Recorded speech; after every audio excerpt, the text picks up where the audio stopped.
I'm David Felix Sutcliffe, one of the co-directors of Terror. Lyric Cabral from Terror. When I was 19 years old, I met an FBI informant who disclosed what he did to me. That's an odd disclosure that most people are not privy to. And so I guess as a journalist, I sort of felt an obligation to tell that story at some point. Lyric and I met in like 2005 at an after-school arts program. And while we were teaching at that school, one of our students was arrested by the FBI, a 16-year-old girl named Adama Ba, and she was accused of being a potential suicide bomber. And so I started working on a film about her and capturing the story of what she and her family were dealing with.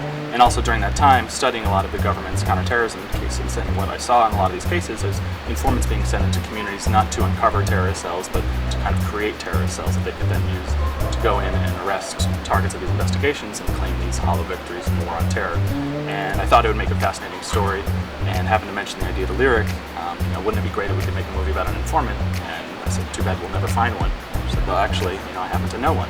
So we think this film, Terror, will resonate with all audiences. It's really a story about American democracy, which is in distress. It had particular resonance for Muslim American communities since 9/11. Muslim American communities have principally borne the brunt of FBI surveillance in the name of our war on terror. But we've also seen these tactics of the FBI using informants in social movements, and used in the Occupy movement, the Black Lives Matter movement. So, I think that's relevant for all citizens that are engaged in social justice, to kind of be concerned and be aware of how they can potentially be labeled as targets. Most Americans don't really know what's happening in terms of these counterterrorism cases, these sting operations. When they hear about informants, it's kind of like buried in the third paragraph of an article about, a terrorism arrest. It says kind of innocuously an FBI informant was used. And we're currently spending $1 trillion a year on national security efforts.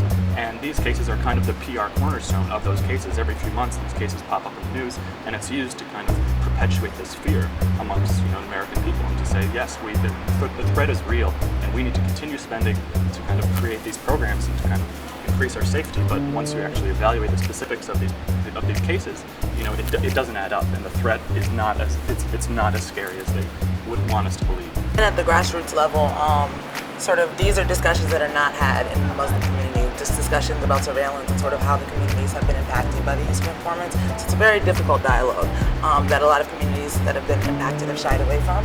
So we think it's very important that the film will be used to create a safe space to discuss issues of surveillance and the use of informants in these communities.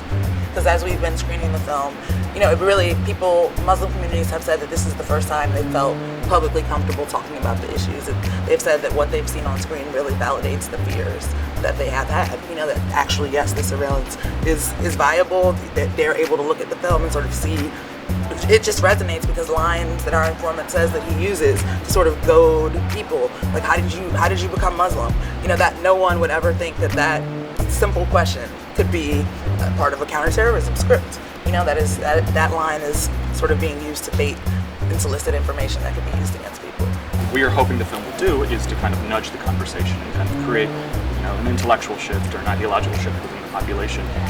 Specifically on a policy level, there needs to be oversight over the use of these informants, and currently that oversight doesn't exist. And so at the very least, we'd love to use the film as a way to pressure representatives to call for a congressional hearing on the use of informants, and are looking to kind of capitalize on our audiences and on the people who are coming to see the film to help support that pressure.